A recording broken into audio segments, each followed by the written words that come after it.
See, fundamentally, I am a scientist, and scientists always inquire. And I always say the spiritual path is also an inquiry path. So both are scientific paths. No, I tell you, scientists are the most creative people. I think people say artists are the creative. I tell them scientists have the most, very, emotional mind, and the real creative scientists are the one who are like an artist. There is no difference really. You cannot ever become a secretary who ultimately becomes successful. So you need to have the skills to handle technical issues, how to handle people, how to handle money, large organizations, bringing people together, all of that. You need to learn it. Failures do teach us, but you cannot fail always and tell that you will succeed one day. You need to learn from the very first failure and do not repeat it again. I think it's also a very important lesson. So we have to minimize failures and maximize success. See, the whole question of belief in God is a wrong question. First thing is you believe something which you do not have any proof. I can only say I know God. If I have experienced God, then I can say there is God. I have not experienced God till now. I can frankly tell you. God is not something to be believed. God is something that is to be experienced. Rama, Rekhurama, Naminiyum Nadakam, Ravinnu Munbe, Kanal Kadu Tandam, Novinde Shulamunamugalil Kareram, Naraya Binduvil Agasthyane Kanam.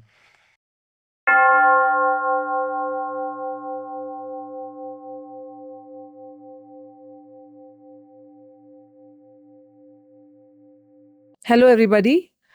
Today, we are very happy that we have a very, very special and eminent guest at our very own Kanha Shanti Vanam. We have Dr. Sridhar Panikar Somnath, who served as a distinguished scientist and Secretary Department of Space, Chairman Space Commission, and also Chairman for Indian Space Research Organization ISRO. Dr. Somnath is currently the Vikram Sarabhai Distinguished Professor at the ISRO. And Dr. Somnath is having a career spanning nearly 40 years. An expert in the field of space, technology, and system engineering of launch of vehicles, and has made significant contributions in many areas. Presently, he serves as a professor for Vikram Sarabhai University at ISRO and is distinguished visiting professor at IISc Bangalore, and also chancellor for Chanakya University Bangalore and an advisor to the state government of Andhra Pradesh. I know he doesn't need an introduction. He himself is a very great name in the field of space science. A man who is behind one of the biggest missions of India, that is one of the most successful Chandrayaan Mission 3, a very successful launch which India was proud of.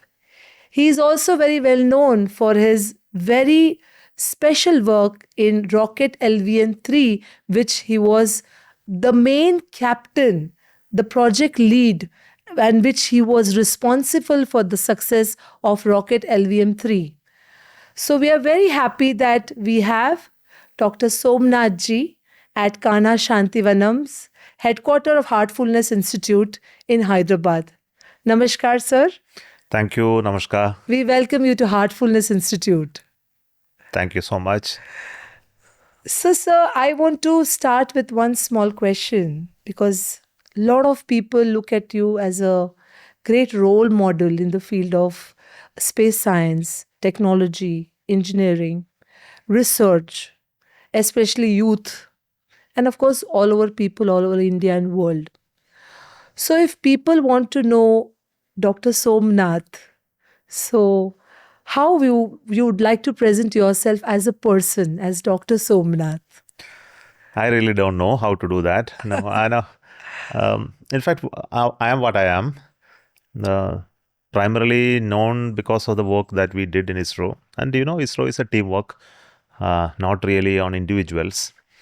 So whatever I did is the result of the work that we have been working in for generations together. So at the fag end of it, I could deliver something, banking on the knowledge of so many people that came on the path. So that's how I look at it. And of course, I was fortunate to be in part of ISRO, something which I always loved to be inside, even before I was part of ISRO.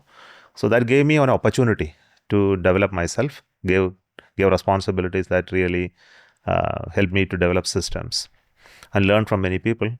And in that process, I also created next level of leaders who will be able to carry forward that work. I think that's how I wanted to be remembered or known, as a person who actually created what is needed for the system to run: leadership, technology, knowledge, skill, and aspiration. I think that's what should define it.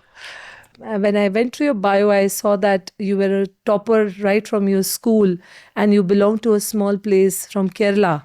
And your beginning was very humble from a very small school, and you being a topper in every subject. And I also saw a letter sent by your teachers, now also the books, what you must read and what you must not read.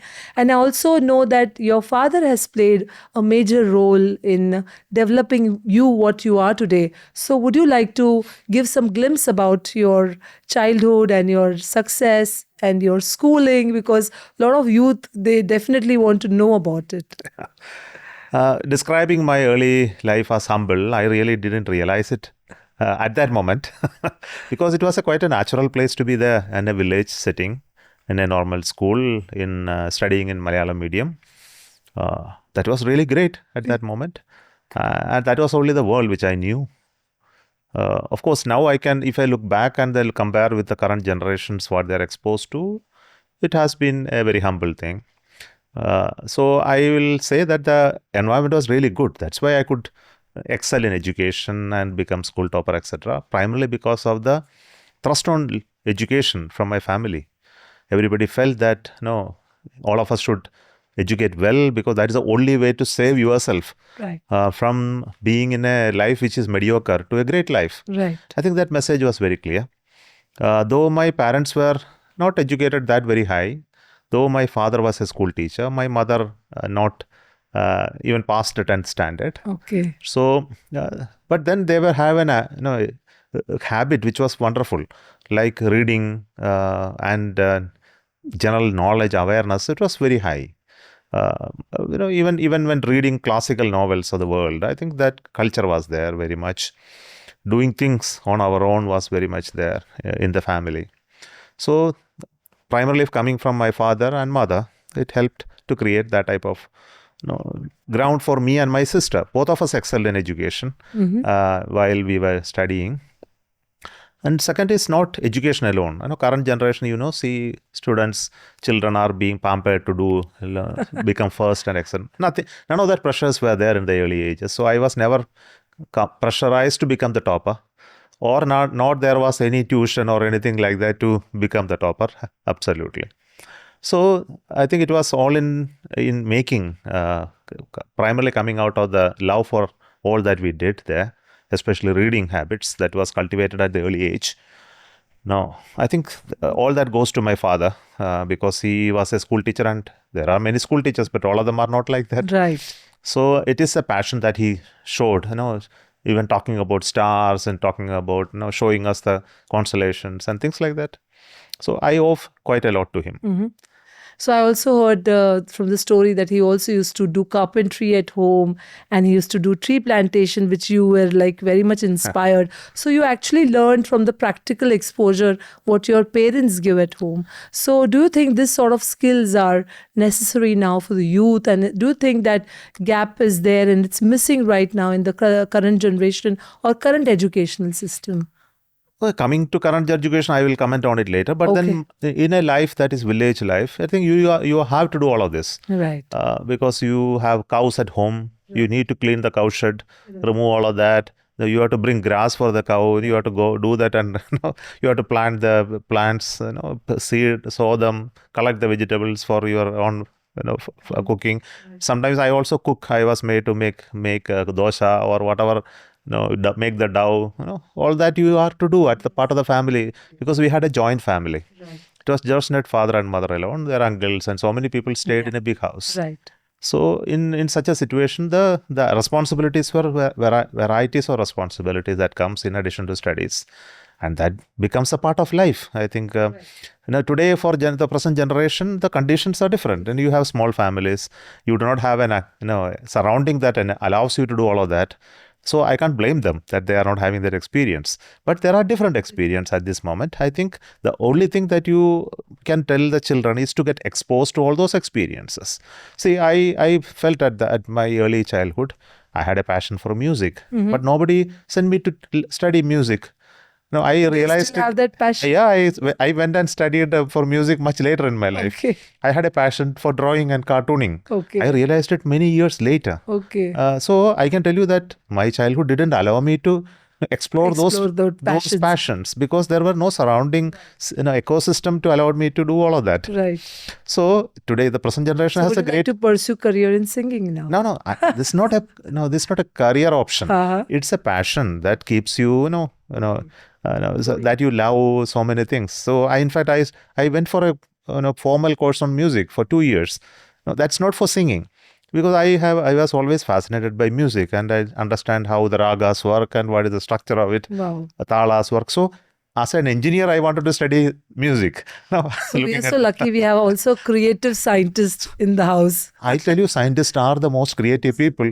I think people say artists are the creative. Right. I tell them scientists have the most very emotional mind, and the real creative scientists are the one who are like an artist. Right. There is no difference really. Right. So sir, let's come to the field of ISRO. So what were your initial roles of ISRO, and what key lessons did you learn right in the beginning and as a young engineer? I must tell you, after joining ISRO, I realized that the ecosystem, or whatever you say, the work that we do in space is really complex in nature. Mm-hmm. I joined Vikram Sarabhai Space Center at Thiruvananthapuram in India, where the rocket design was going on. And I must tell you, it's such a vast place and so much of knowledge everywhere. And as a person, you cannot assimilate it in one lifetime. I think I wouldn't have even seen all the laboratories there in the same facility. They're so spread out and have so many different expertise and people. Around 5,000 people there. I think, how do you really grab all the knowledge?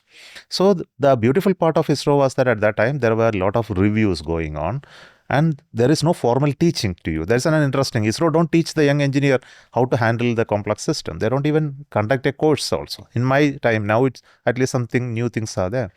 And you need to gather all the knowledge that is required to do your work through consultation. So you have to go to senior people, you have to discuss with them, understand how you will look at this, and then go to library, read books. There is no internet at that moment. No, now internet and things like that are there. So the process was very tough, and it was very rigorous process. And second is, at that moment the inspiration level was very low, not like the current ISRO. The failures were so much happening, and people were not very happy about what was going on. And we were just developing PSLV at that moment, and I was part of the development team. So there was so much of learning happening. Mm-hmm. And also there was inspirational leadership around us who were not perturbed by the failure, but always trying to work on something to understand that we have a lack of knowledge. We need to make up that over a period of time. And this drive was going on very much. Then I happened to be under the tutelage of some of those wonderful people. I think that were my early years of life, which actually changed the way I looked at the career.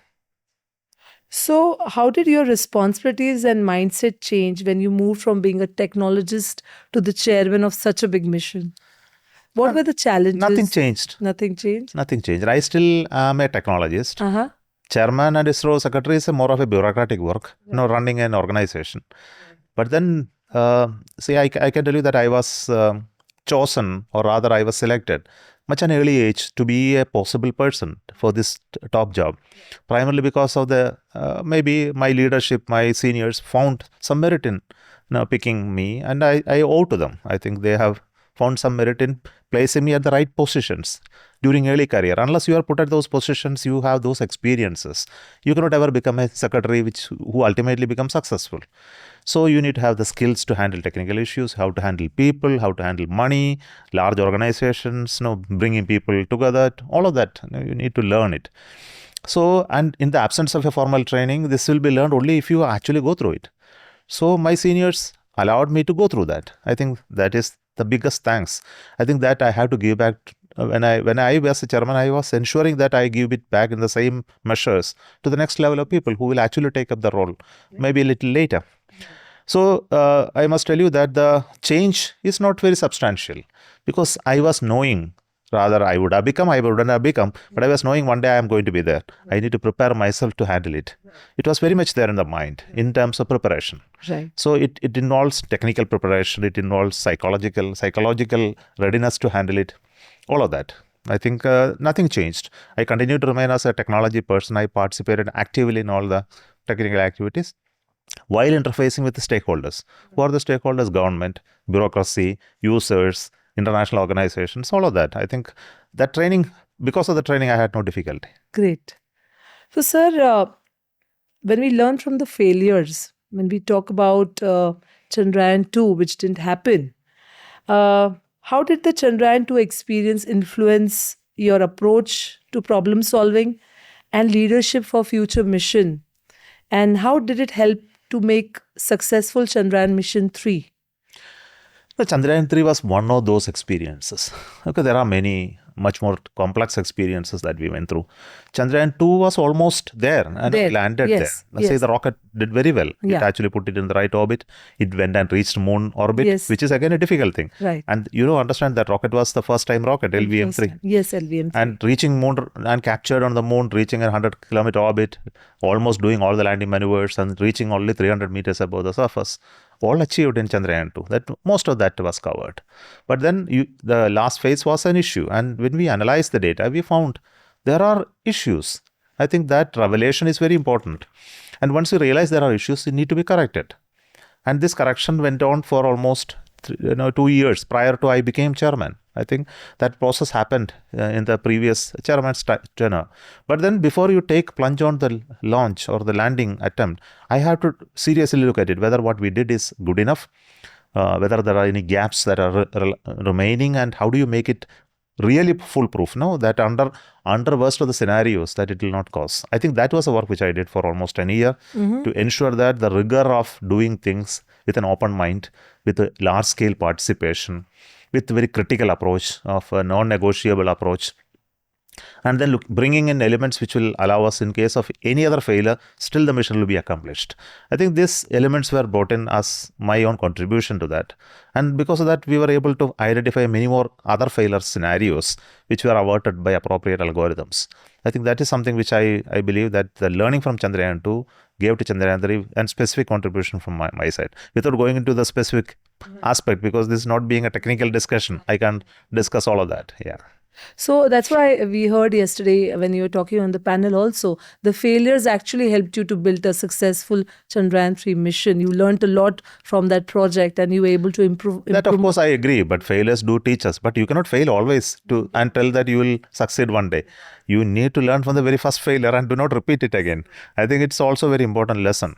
So we have to minimize failures and maximize success. I think that's very important. Of course, you should learn from failures, but it's not a certificate for you to fail every time. So, sir, we want to listen from you our space future of India and what are the developments we should be doing, or what do you feel how we can progress as the best space mission country, you know? There are many aspect of it which we was debated and discussed while I was a secretary, especially driven by the government, Prime Minister. He wanted us to develop a 25-year vision plan for us. Yeah. I think that after the Chandrayaan 3, I think there was a upbeat mood everywhere, and government wanted to look at it as a long-term vision. So that we worked out. I came back to this row. I put this problem in front of my team members, and we conducted a Chintan Shivir on it, how to work on 25 years. And we brought a roadmap and I presented to Prime Minister and he approved it. And it came as his vision. And of course, there are elements that he contributed in terms of how it should be. And it has primarily two parts. One, how do you strengthen our ISRO and its role in scientific progress? How do you strengthen the space economy? And how do you bring in private actors in space to scale in terms of the magnitude of the work that we do? And how do you bring business so that our output in terms of space activity go higher compared to other nations? So all these are apportioned appropriately in the whole vision.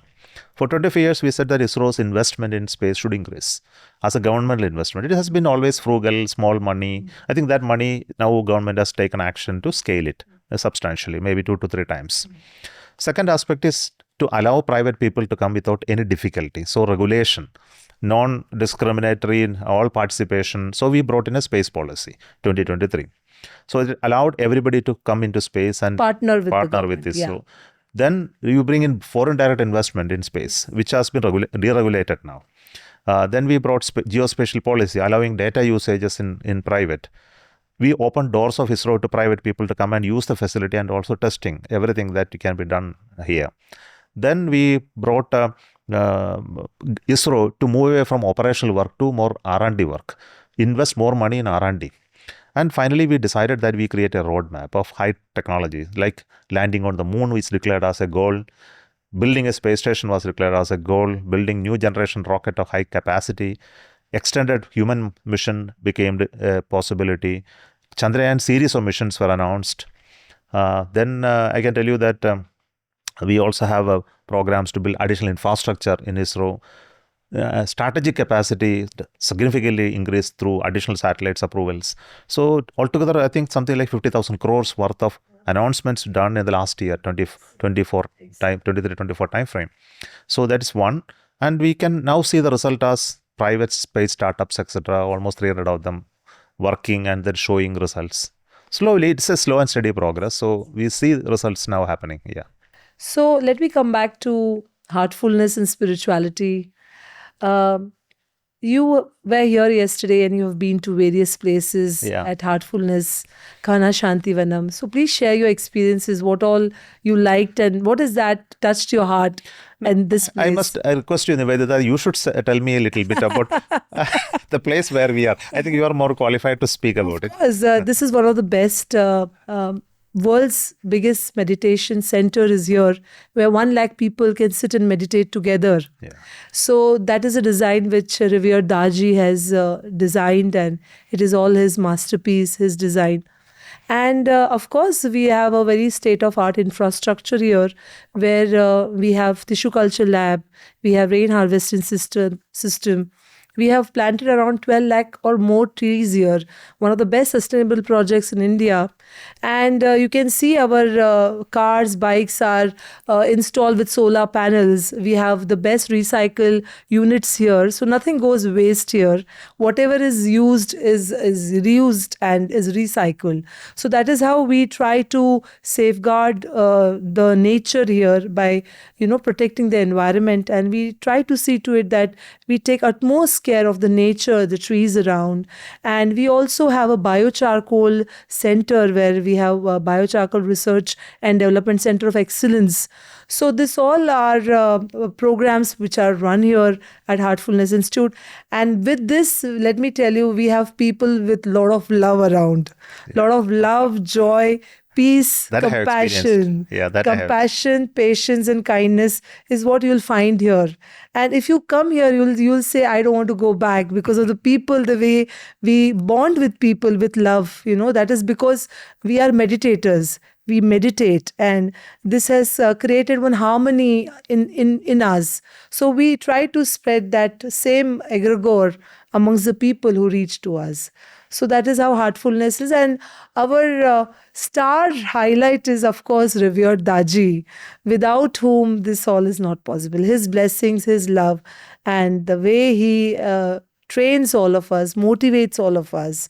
I think that's the biggest driving force for all of us to surge ahead, to acquire peace and create and spread peace in this world. That's wonderfully put. I also went through this experience. Right. I think I can share that today because I was not able to come maybe earlier times, though I wanted to come here. I still remember we were trying to follow you for almost 1 year to get your appointment. So I was knowing that this Kanha Shanti Vanam is here, but I had no idea what it is. Right. And I heard of Daji due to some of the acquaintances which some of my You said your friend was a batchmate. Some of them had been here. They have all been requesting me to come over, but I never ventured on it. I think I'm happy and I am here, and I fully endorse you some of the experiences here. Of course, I had opportunity to meet Daji after coming here, sit in some of his sessions, 2 days now. Also to spend some time closely with him on topics that like spirituality and things like that. I had opportunity to have a discussion with him. And more importantly, I loved the environment. I never expected that in and around Hyderabad, I can find such a place where the temperature will be at least 3 degrees lower than around. It's because you have created a very like a forest-like environment. And this cannot be happening unless there are people who have a dedication to develop it over a period of time. I also see the architecture, the layouting of the whole place is beautifully done. And I was trying to find out who actually did it. Then many people told me it is all in Daji's mindset, his vision. Right. In the layout, the buildings, the water harvesting, the agriculture, research that is happening, the biodiversity related work that you do here. The soil fertility, water retention, water level increase, all that. I had opportunity to spend almost half a day going around these places. I loved spending more time there. Look at the plant species which are there, which are endangered and extinct, brought back to life. So that's a great work that you do. And more importantly, more than this, you are actually working on people. I think that is more important. I think Daji is very concerned about the generation where the requirement of some of those support system which is needed in this current generation is very, very evident in his concern, and how to reach out to these people is also a point through the meditation, through the heartfulness approach. By creating you people who actually drive this mission. I think his vision and goals of the gurus or guides that has been through generations will definitely become a reality. So happy that I could experience some of this. Possibly I need to explore more. Yes. So I always say that I am an explorer with an open mindset. So I believe that I will be able to explore deeper, to understand it, to find part of it. Yes. So you did experience the heartfulness meditation in last 2 days. Yeah. So can you share your experience? How was your journey in these 2 days? How did you feel when you meditated? Would you like to share that with our audience? Meditation is a process of, as Daji himself said yesterday, he was explaining meditation and dhyan. Yes. Okay, so how do you really do these two? Anyway, I am not right person to explain all of that at this moment. So otherwise, I will be only. So dhyan is yan. You are into rocket science, and he's also talking about the yan. He also explained dissected the word and then explained all of that to us. But then meditation is a subset of dhyan, or is subset of dhyan, as we said. So maybe it's a practice that need to be transferred to somebody. I think I got the early instructions on how to do it without complexities. I felt it to be simple. But then more than the simplicity, what actually it impacts you need to be assessed over a period of time, I believe. The first experience is the first experience. I think I need more of experiences, and I need to do it my own. I think I need to do it internalize it. All of that I am not a person who actually don't fall into any of those something you cannot push me into something. So I am a very critical person. Right. So I look at it in a very critical way. Very good. That's how scientists are. Yes, I know it is like that. So I don't take anything for granted. Yeah. So I whatever I went through, I have taken it as a condition that I need to explore further. I think it is worth exploring further. I think that is a decision I have taken. Right. So whatever I have went through now as a meditation session has helped. Maybe I will start practicing on my own to find whether it makes impact on me. Measure it on my quantitative terms, not by any other measures. So all of that I have taken a decision to do. So at least that is the benefit I got. Benefit, yes, absolutely. And we have a lot of viewers, a lot of youth. Actually, you came here for Rising with Kindness, and you had wonderful session with the youth, and we had great interaction with all of them. What is one message you would like to give to the youth who are watching today regarding following the spiritual path, the path of meditation, and how you would like to highlight this importance in their life from your experiences or your point of view? See, fundamentally, I am a scientist, and scientists always inquire. And I always say the spiritual path is also an inquiry path. So both are scientific paths. No? Spiritualism as well as scientific approaches are all both scientific. Yes. And one of the scientific process is externalized. No, you do practical experiments and this and like that. Whereas a spiritual path is an internal path of exploration and finding out. So I have made it a part of myself already. And I always urge young people to look at it as an option. Or you should, because life is a very complex one. I think if you look around, you can only wonder. I wonder on a daily basis. Now, everything that you see around is a point of wonder. Right. Every new knowledge that is coming in front of us, every new problems that in front of us is a reason for wonder. I think this wonderment is a great opportunity. So, spiritual practices are of different nature. I think these are being talked about Dadji also. I think I will only advise young people to explore what he has told about many things. I am also still yet to learn to read and understand Dadji's way of looking at all of this. Possibly I will explore it. So at this moment, I can only say for young people that it's very important to not to be just contained within those elements that you see as life in terms of the physical, materialistic aspect. Why you should become spiritual is a choice that you have to make yourself. Yes. And that will come, if it comes early in your life, it is going to be wonderful. Yes. I think Daji also speak about it. It's very important for young people to understand the reason for looking at yourself internally becomes very important for many changes to happen in you, because it is important for you to personally change, because you can't change the world that easily. You yourself can change substantially. Then second, that will also create a generation of change that will come past you. I think that from that responsibility, it is important for you to become a person who looks internally. Right. I think looking internally is spirituality essentially. And for that, a path that the Heartfulness Institute shows us is meditation in a certain way. I think that's what I understood. Right. So I can only say, young people, you look at it as an option. Maybe because you are lost in the chaos of things around you, in many things that are happening around you, in terms of the name of spirituality, in the name of religion, in terms of belief systems, in terms of the complex personal interactions that happen around us. I think people are perturbed, tense, worried, and everybody needs an escape route or a recluse from all of this, which is many paths open in front of them, and then they'll get lost. Right. I think heartfulness is a way, possibly, that you should explore and understand. And I am also like you, a student only now. So I can only say, if I become a master at some point in time, I can recommend you strongly. Yeah. Until then, I will only say I am a student. So for heartfulness, it is always abhyas.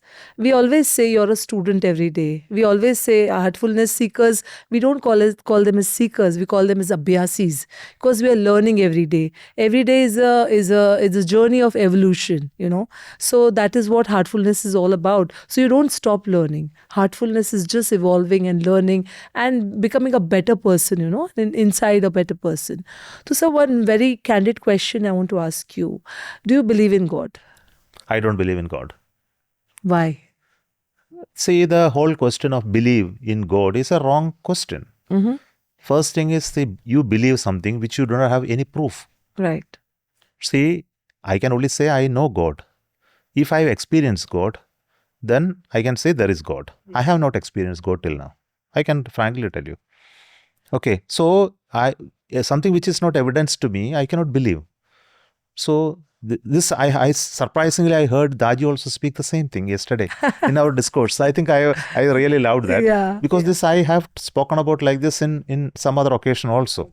So believing is wrong. Right. It is not scientific. Right. Yeah, I don't believe in an equation. I know there is an equation. I don't believe that Earth rotates around Sun. I know it rotates around Sun. Okay. Right. because that I have evidence. Yeah. That's your job. So there is, God is not something to be believed. God is something that is to be experienced. So I can only say that I do not know that whether there is a God or not. This is a fact. Right. Okay. But I do not deny God's presence. Right. Because I do not have enough of information to say so also. Right. So I can only say at this moment that I am searching. Very good. I am searching and trying to find out. I am open in my mind to realize God whenever God comes in front of me. So I thank God. If you are there, please. I know. That's a very nice way of putting it and being very straight and Yeah. very transparent and honest about it. Yes, yes. I really like that.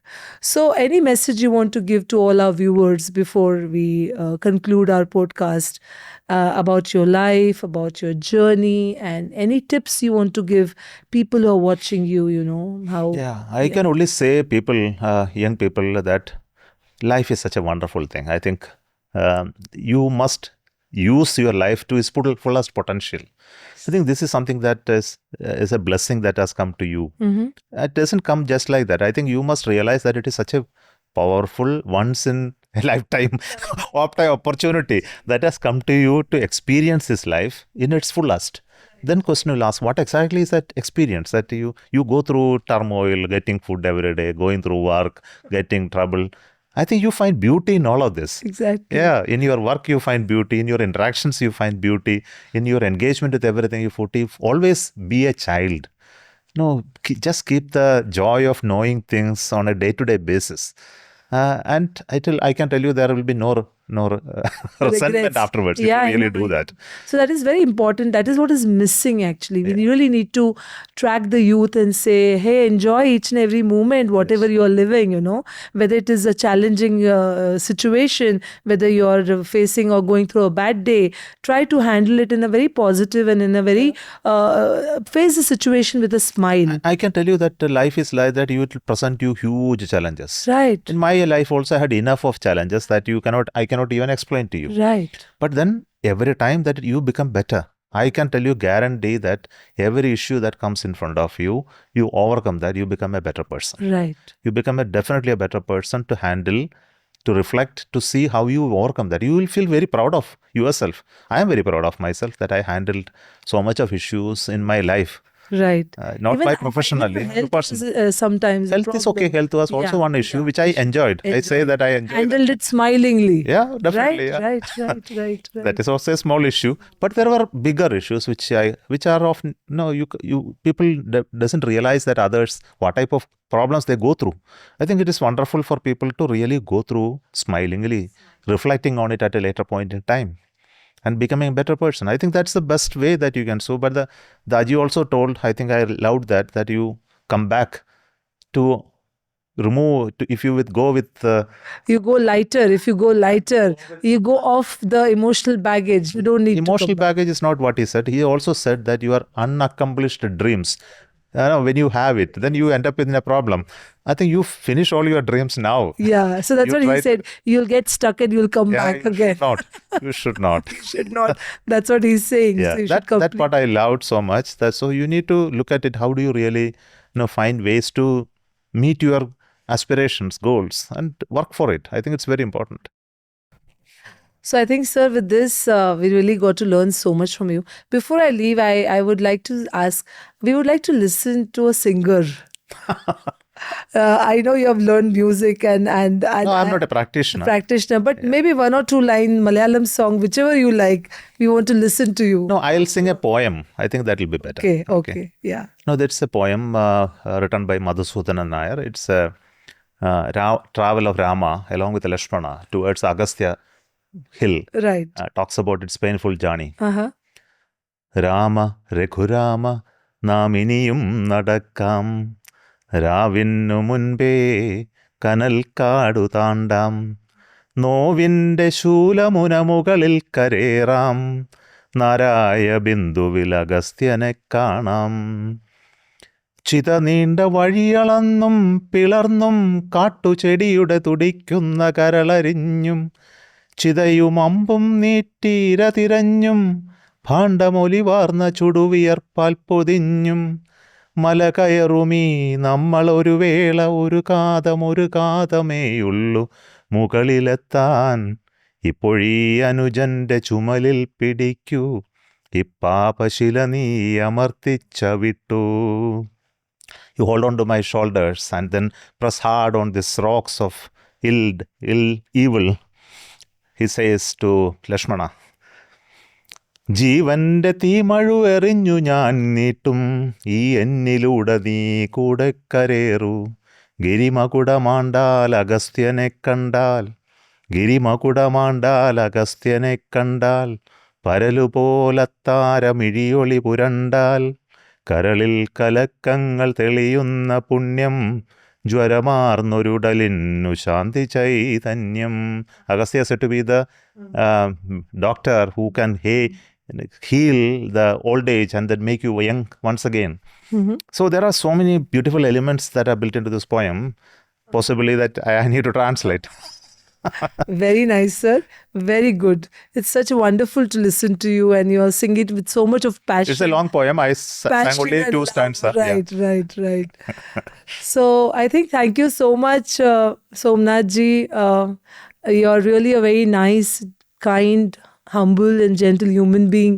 What we get to know in last 2 days, you being on such a great position, you had so much of power, but still you have been able to be grounded, and the way you conduct yourself, the way you have been talking to people, I think there's something to learn from you. This is what each and every individual human beings must learn from person like you. After being at such a top position but being so down to earth is a great quality, a person must carry, So I think we are really blessed that person like you is here in Kanha Shanti Vanam, and even Daji was very happy to spend such a wonderful time, and what a deep discussions you had on spirituality, and Kanha Shanti Vanam was very lucky to have you here. So thank you so much. And thank you. I very much. I tried to bring some air in my approach, but I was not able to. Because you realize yourself that how insignificant you are. How nice. That means you have zero ego, sir. There is no ego. Yeah, I want to create some air around me, but I am not able to do. Sorry. So that is why you're at the top. That is why you're at the top, because of being zero ego, then the God gives it with... I cannot say zero ego. Zero ego is a state which is something you should achieve. Right. Sometimes without an ego, you won't do certain things. I think it needs some element of that, but you should be aware of what exactly it is. That's all we can say. Because I've been seeing you dealing with students, dealing with faculty, everybody is like behind you, and you have never said no to anybody. You've been always smiling, talking to them, helping them, giving them guidance. So I think you're a very noble leader, India had, and we are very blessed to have you at Kanha Shanti Vanam, and we wish you all the best, sir, and thank you so much for joining. Thank you so much, Nivedita. I think you have been conducting programs to bring young people here. And to help them to be connected to the movement that Heartfulness Institute stands for. It's a great journey because we need to see many more thousands of people. I've seen that in the last few years that you have been able to connect with lakhs of people. Lakhs of people, I think yes. Continue that journey. I think it will be a great thing for people. So not continue that journey. We are together in the journey. We are a family now. Yes, of course. Yes. Thank you so much. Thank you, sir. Thank you so much. See you. Thank you for tuning into this episode of KanaCast. Do subscribe to KanaCast on YouTube, Instagram, and Spotify. Until the next episode, from the entire KanaCast team, namaste and goodbye.